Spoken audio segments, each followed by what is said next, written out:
चलिए, आज साइबर सुरक्षा के कुछ बहुत ही ज़रूरी कॉन्सेप्ट्स को रिवाइज करते हैं। यह आपके एग्जाम की तैयारी के लिए काफ़ी फायदेमंद होगा। हम 4 मुख्य टॉपिक्स को एक-एक करके बिल्कुल साफ और आसान तरीके से समझेंगे। तो ये हैं वो 4 टॉपिक्स। इन्हें आप एक मजबूत किले की सुरक्षा की तरह सोच सकते हैं। हम सबसे बाहरी दीवार यानी पेरीमीटर डिफेंस से शुरू करेंगे और फिर एक-एक करके अंदर की परतों को समझेंगे। तो चलिए, सबसे पहले बात करते हैं रक्षा की पहली और सबसे बुनियादी परत की, यानी फायरवॉल की। ये किसी भी नेटवर्क की सिक्योरिटी का मेन गेट होता है। तो फायरवॉल है क्या? आसान शब्दों में कहें तो ये एक डिजिटल गेटकीपर या चौकीदार जैसा है। इसका काम ये तय करना है कि कौन सा डेटा नेटवर्क के अंदर आ सकता है और कौन सा बाहर जा सकता है। और ये फैसला ये पहले से बनाए गए नियमों की एक लिस्ट के आधार पर लेता है। अच्छा, तो ये काम कैसे करता है? देखिए, सबसे पहले इसके पास डेटा का एक छोटा सा टुकड़ा आता है, जिसे पैकेट कहते हैं। फिर ये उस पैकेट के हेडर को चेक करता है, मतलब उसका एड्रेस लेबल। इस पर लिखा होता है कि पैकेट कहाँ से आ रहा है, कहाँ जा रहा है और किस पोर्ट का इस्तेमाल कर रहा है। इसके बाद ये इस जानकारी को अपनी रूल लिस्ट से मिलाता है और तय करता है कि पैकेट को अंदर आने दिया जाए या फिर उसे ब्लॉक कर दिया जाए। अब ये केबल ये परीक्षा के लिहाज से बहुत बहुत इंपॉर्टेंट है। इसको जरा ध्यान से समझिएगा। सबसे पहला है पैकेट फिल्टरिंग फायरवॉल। ये सबसे बेसिक है। ये सिर्फ पैकेट का एड्रेस यानी हेडर देखता है। ये तेज तो है, पर पैकेट के अंदर क्या है ये नहीं देख सकता। दूसरा है स्टेटफुल इंस्पेक्शन। ये थोड़ा ज्यादा स्मार्ट है। ये भी याद रखता है कि कौन सी बातचीत पहले से चल रही है, यानी ये कनेक्शन की स्टेट को ट्रैक करता है। तीसरा है प्रॉक्सी फायरवॉल, जो एप्लीकेशन लेयर पर एक बिचौली की तरह काम करता है। ये ट्रैफिक को सीधे नहीं जाने देता, बल्कि पहले खुद लेता है और फिर आगे भेजता है। और आखिर में है NGFF, यानी नेक्स्ट जनरेशन फायरवॉल। ये इन सभी तरीकों को मिलाकर और भी एडवांस फीचर जैसे डीप पैकेट इंस्पेक्शन के साथ काम करता है। तो कुल मिलाकर हम कह सकते हैं कि फायरवॉल का रोल बहुत बड़ा है। ये बाहरी हमलों से तो बचाता ही है, साथ ही नेटवर्क के अंदर अलग-अलग हिस्से बनाने में भी मदद करता है, जिसे नेटवर्क सेगमेंटेशन कहते हैं। ठीक है, फायरवॉल तो हो गया, लेकिन सोचिए, अगर कोई खतरा फायरवॉल को भी पार कर जाए, तब क्या होगा? यहीं पर हमारी सुरक्षा की दूसरी परत काम आती है, इंट्रूजन डिटेक्शन सिस्टम या IDS। यह एक बात समझनी जरूरी है। फायरवॉल की तरह ये ट्रैफिक को रोकता नहीं है। इसका काम है एक सिक्योरिटी अलार्म की तरह। जब भी इसे कोई संदिग्ध गतिविधि दिखती है तो ये तुरंत एक अलर्ट भेजता है, यानी ये सिर्फ घुसपैठ का पता लगाता है और हमें आगाह करता है। नेट्स और HIDS में क्या फ़र्क है, ये भी अक्सर पूछा जाता है। नेट्स यानी नेटवर्क बेस्ड IDS पूरे नेटवर्क पर आने जाने वाले ट्रैफिक पर नज़र रखता है, जैसे पूरी बिल्डिंग में लगे CCTV कैमरे। वहीं HIDS यानी होस्ट बेस्ड IDS सिर्फ एक मशीन या सर्वर पर काम करता है, जैसे किसी एक कमरे के अंदर लगा हुआ कैमरा। अब IDS खतरे का पता कैसे लगाता है? इसके 2 मुख्य तरीके हैं। पहला है सिग्नेचर बेस्ड, जो जाने पहचाने हमलों के पैटर्न या सिग्नेचर की एक लिस्ट से ट्रैफिक का मिलान करता है। ये ज्ञात हमलों के लिए बहुत सटीक होता है।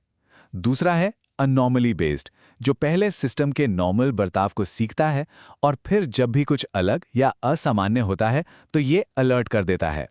इसकी खासियत यह है कि ये 0 डे यानी बिल्कुल नए हमलों को भी पकड़ सकता है। तो आइडियाज़ की ज़रूरत क्यों है? क्योंकि ये उन खतरों को भी पकड़ता है जो फायरवॉल से बच निकलते हैं।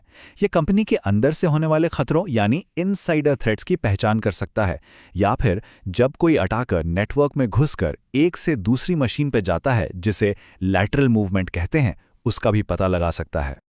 तो हमने खतरों को रोकना सीख लिया, उन्हें डिटेक्ट करना भी सीख लिया, पर क्या इतना काफ़ी है? नहीं, एक अच्छी सिक्योरिटी के लिए लगातार नजर रखना और समय समय पर जांच करना भी जरूरी होता है। यहीं पर मॉनिटरिंग और ऑडिटिंग का काम आता है। मॉनिटरिंग और ऑडिटिंग सुनने में एक जैसे लगते हैं, पर इनमें एक बड़ा फर्क है। मॉनिटरिंग एक लगातार चलने वाली प्रक्रिया है, जिसमें रियल टाइम में सिस्टम्स पर नजर रखी जाती है, जैसे लाइव CCTV देखना। इसका मकसद है अभी हो रहे हमलों का पता लगाना। वहीं ऑडिटिंग समय समय पर की जाने वाली एक जांच है, जैसे हर 3 महीने में। इसका मकसद है पुरानी रिकॉर्डिंग्स देखकर सिस्टम की कमजोरियों को ढूंढना, ताकि भविष्य में कोई गड़बड़ ना हो। आजकल की मॉडर्न सिक्योरिटी में एक शब्द बहुत सुनने को मिलता है, SIEM, यानी security information and event management. ये एक तरह का सेंट्रल डैशबोर्ड है जो फायरवॉल, IDS, सर्वर, मतलब हर जगह से लॉग्स इकट्ठा करता है। फिर ये इन सभी लॉग्स को एक साथ जोड़कर देखता है और उन जटिल हमलों का पता लगाता है जिन्हें अलग-अलग देखने पर पकड़ना मुश्किल होता है। ये दोनों प्रक्रियाएं ये पक्का करती हैं कि हमारे सिक्योरिटी कंट्रोल्स ठीक से काम कर रहे हैं या नहीं।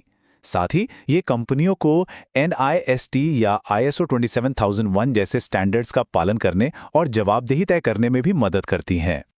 चलिए, अब अपने आखिरी और बहुत ही महत्वपूर्ण टॉपिक पर आते हैं, एक्सेस कंट्रोल। मतलब एक बार कोई यूजर नेटवर्क में आ गया तो हम ये कैसे तय करें कि उसे क्या-क्या करने की इजाजत है। इसमें दो कॉन्सेप्ट्स सबसे जरूरी हैं, ऑथेंटिकेशन और ऑथराइजेशन। ये जो लाइन आप देख रहे हैं, ये एक्सेस कंट्रोल का सबसे जरूरी कॉन्सेप्ट है। इसको अच्छे से याद कर लीजिए क्योंकि ये परीक्षा में जरूर आ सकता है। ऑथेंटिकेशन का सवाल है आप कौन हैं और ऑथराइजेशन का सवाल है आप क्या कर सकते हैं। तो ऑथेंटिकेशन एक्सेस कंट्रोल का पहला कदम है। ये सिर्फ पहचान की पुष्टि करता है, बिल्कुल वैसे ही जैसे किसी ऑफिस में घुसने से पहले आपको अपना ID कार्ड दिखाना पड़ता है। ऑथेंटिकेशन के 3 मुख्य फैक्टर्स होते हैं। पहला, समथिंग यू नो, यानी कुछ ऐसा जो सिर्फ आपको पता है, जैसे पासवर्ड या पिन। दूसरा, समथिंग यू हैव, यानी कुछ ऐसा जो आपके पास है, जैसे स्मार्ट कार्ड या आपके मोबाइल पर आया हुआ OTP। और तीसरा, समथिंग यू आर, यानी आपकी कोई बायोलॉजिकल पहचान, जैसे फिंगरप्रिंट या फेस स्कैन। जब हम इनमें से 2 या 2 से ज्यादा फैक्टर्स का इस्तेमाल करते हैं तो उसे मल्टी फैक्टर ऑथेंटिकेशन या MFA कहते हैं।